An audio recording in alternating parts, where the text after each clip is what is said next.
আসসালামু আলাইকুম ভিউয়ার্স, আপনারা সবাই কেমন আছেন? আল্লাহর অশেষ রহমতে আমি ভালো আছি। আমি আবারও চলে আসলাম আপনাদের মাঝে আরেকটা সিম্পল রান্না নিয়ে। আজকে আমি তৈরি করে দেখাবো ভিউয়ার্স, বরবটি দিয়ে আলু দিয়ে চিংড়ির ঝোল। এটা তৈরি করব আমার মতো করে ভিউয়ার্স। আমি পরিমাণ মতো চিংড়ি মাছ, আলু নিয়েছি, আলু দিয়ে বরবটি নিয়েছি।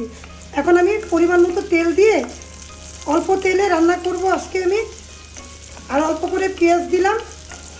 এখন আমি ভালো মতো করে নাড়াচাড়া দিচ্ছি। দেখুন, তেলটা পরিমাণে কম দিতে হবে, যেহেতু সবজির মতো করে রান্না করব আমি, অনেক ভালো লাগবে খেতে।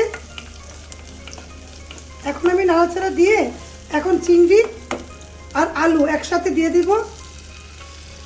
অনেক ফ্লেভারফুল খাবার একটা, খেতেও দারুণ লাগবে, কারণ চিংড়ি মাছের ফ্লেভার আছে। বরবটি দিয়ে রান্না করলে অনেক ভালো লাগে।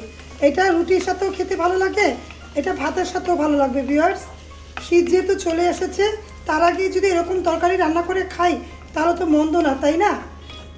আমি কিন্তু অনেকগুলো রান্না আপনাদের মাঝে শেয়ার করেছি, সেগুলো না দেখে থাকলে আপনারা দেখে আসবেন। ভালো লাগলে সাবস্ক্রাইব করে রাখবেন। তার চেয়ে ভালো লাগলে প্রিয়জনদের মাঝে আমার রেসিপিগুলো শেয়ার করে দিবেন। এখন আমি ভালো মতো করে 1 থেকে 2 মিনিট একটু নাড়াচাড়া দিব ভিউয়ার্স। আমি ভালো মতো করে 2-3 মিনিট চিংড়ি মাছটাকে ভেজে নিলাম। আর চিংড়ি মাছ বেশি রান্না করতে হয় না, সবাই কম বেশি জানি ভিউয়ার্স। এখন আমি পরিমাণ মতো পানি দিলাম। পানিটা দিলাম, আপনারা বুঝতে পেরেছেন। এখন আমি মশলা দিব। যারা আমার রান্নাগুলো প্রতিনিয়ত ফলো করে তারা তো জানেন আমি পানি দেওয়ার সাথে সাথে আমি মশলাগুলো দিই ভিউয়ার্স। এখন আমি পরিমাণ মতো হলুদের গুঁড়ো দিলাম, আর পরিমাণ মতো আমি মরিচের গুঁড়ো। ঝালটা আপনারা কম বেশ করে নেবেন। আর স্বাদ অনুযায়ী লবণ দিয়ে আমি এখন হালকা করে নাড়াচাড়া দিব।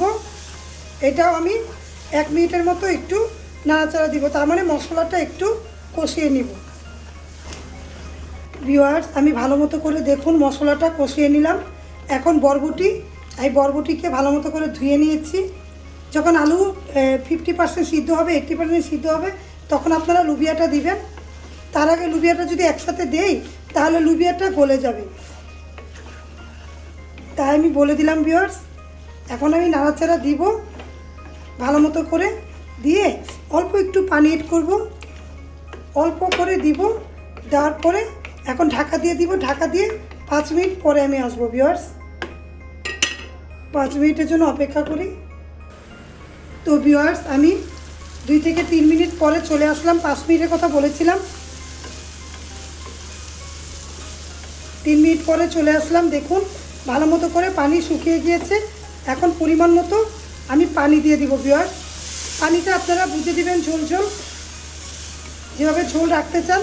আলু কিন্তু আমার গলে গিয়েছে, দেখুন আলু গলে গিয়েছে, লুবিয়াটাও হয়ে গিয়েছে। এই জন্য বলেছি আলুটা আগে দিবেন, লুবিয়াটা পরে দিবেন। আমি পরিমাণ মতো পানি দিলাম। চুলা এখন বাড়িয়ে দিব, চুলা কোনোভাবেই কমাবো না। ঝোলটা আমি বুঝে দিলাম, তারপর চুলাটা বাড়িয়ে দিলাম। এখন কাঁচামরিচ সাথে অ্যাড করে দিলাম কয়টা, আর টমেটোটা আপনারা কম বেশ করে দিবেন। আমি দিয়েছি পরিমাণ মতো। দিয়ে 2 থেকে 3 মিনিট বলকা আসার জন্য অপেক্ষা করি, তারপর ঢাকা দিয়ে দিব। তো ভিউয়ার্স, আমি চলে আসলাম। যখন ঝোলটা কমেছে, ঢাকনা খুলে দেখলাম এই পরিমাণে আমি ঝোল রাখবো। যেহেতু আলু আছে, যদি আরেকটু দেরি করে নামাই তাহলে আরও শুকিয়ে যাবে। এখন আমি পরিমাণ মতো ধনেপাতা কুচি এটা দিয়ে দিলাম।